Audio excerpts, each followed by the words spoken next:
Hello students, welcome to my channel Baba computer classes. इसमें हमने fifth class के last time हमने किया था single user single task. I hope आपको समझ में आ गया होगा।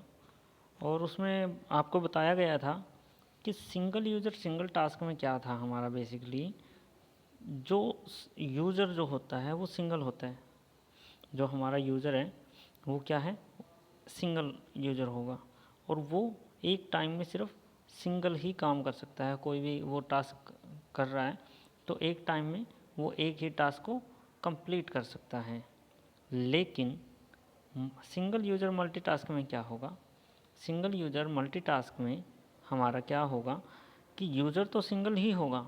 जो यूज़र है, सपोज़ आप कोई टास्क कंप्लीट कर रहे हैं, कुछ भी काम कर रहे हैं आप कंप्यूटर पे, तो आप एक सिंगल यूज़र हैं, ठीक है। आप अकेले बैठे हैं कंप्यूटर पे कुछ कर रहे हैं।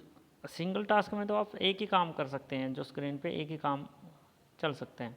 लेकिन मल्टीटास्क में क्या होगा, काम कई कर सकते हैं आप। 2-3 काम आपने स्टार्ट कर दिए उसमें कंप्यूटर में, तो वो उसको अपने अकॉर्डिंगली थोड़ा थोड़ा टाइम सबको देता रहेगा। इस तरह से कई सारे टास्क जो हैं एक टाइम पे कंप्लीट हम कर सकते हैं। ओके, अब देखो, the operating system allows a computer to perform more than one task at a time while the processor handle only one application at a particular time. It is capable of switching between the application efficiently to simultaneously execute each application. ये क्या कह रहा है कि ये जो हमारा processor है वो एबल है हमारा स्विचिंग करने में, मतलब हर एक जितने भी टास्क हैं उनको अलग अलग से थोड़ा थोड़ा टाइम प्रोवाइड करने में वो सक्षम है। वो एक साथ कई टास्क को इकट्ठा लेके चल सकता है, ठीक है। और इसमें कुछ जो हमारी विंडोज़ हैं और मैक ऑपरेटिंग सिस्टम प्लेटफॉर्म है, ये हमारे एग्जांपल हैं single user multitask operating system के। उसके बाद हम बात करते हैं मल्टी यूज़र। मल्टी यूज़र में क्या होगा, मल्टी यूज़र आपका जो होता है उस ऑपरेटिंग सिस्टम के अंदर ये एक इस तरह से आपका डिज़ाइन किया हुआ है।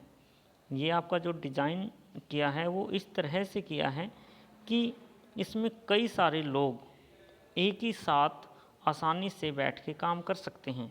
अब जैसे कि एक ही साथ कैसे कर सकते हैं, अब हम सोचते हैं कि हमारा कंप्यूटर एक ही होता है, सीपीयू एक ही होता है, सिस्टम एक ही है, लेकिन कई लोग बैठ के काम कैसे कर सकते हैं। उसका मतलब ये है कि जो हमारा सीपीयू है वो एक है, लेकिन उसके कई सारे हम अलग अलग से प्लेटफॉर्म तैयार कर देते हैं, उसी से कनेक्टेड कर देते हैं कई सारे जो सिस्टम है, जो सब सिस्टम है उसी में से कनेक्टिविटी कर देते हैं।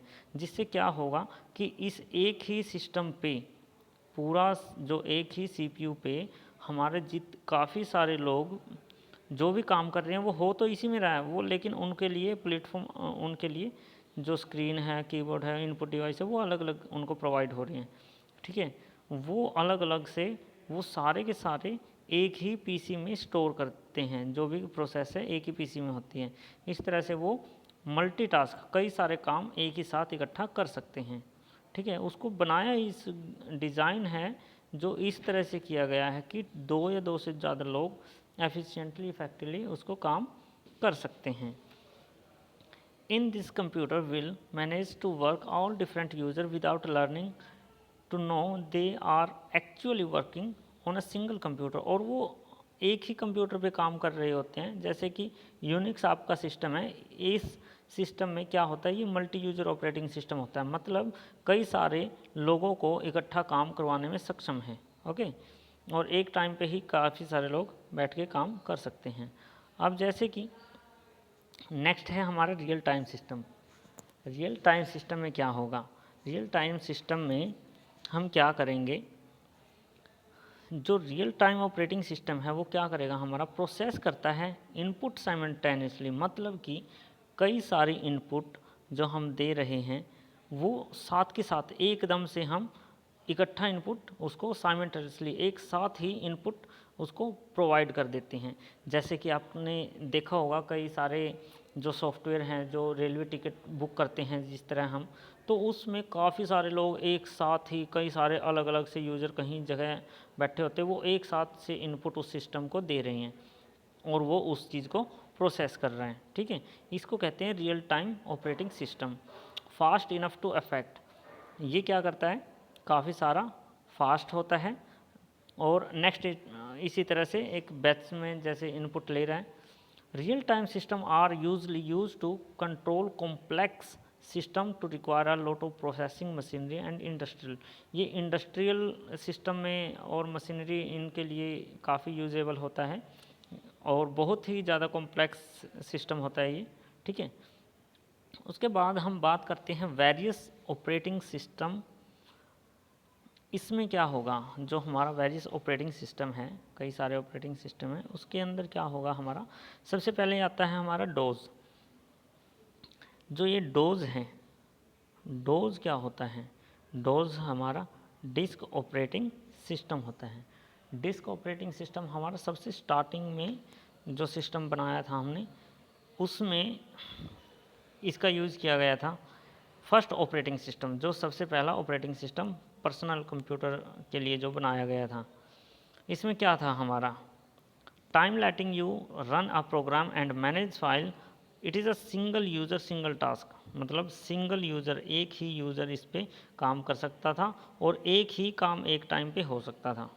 सिंगल यूज़र सिंगल टास्क का मतलब है एक यूज़र एक टाइम पे एक ही काम कर सकता है।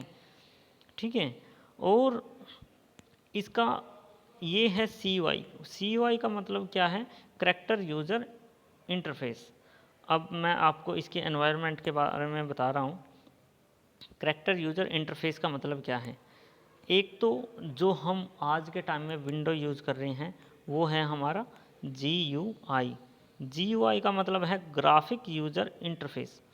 हमको विंडो पे कोई भी पिक्चर शो हो रही है, कुछ भी दिख रहा है, कोई भी काम कर रहे हैं, हम ग्राफिकली कर रहे हैं, ग्राफिकली हम क्लिक करते हैं उस पर, कोई फोल्डर दिखता है उस पर क्लिक करते हैं, उसके बाद उसके अंदर कोई भी फाइल ओपन होती है, कोई वीडियो प्ले करनी है, उस पर डबल क्लिक करते हैं, तो वो सारा का सारा ग्राफिक हमको दिख रहा है।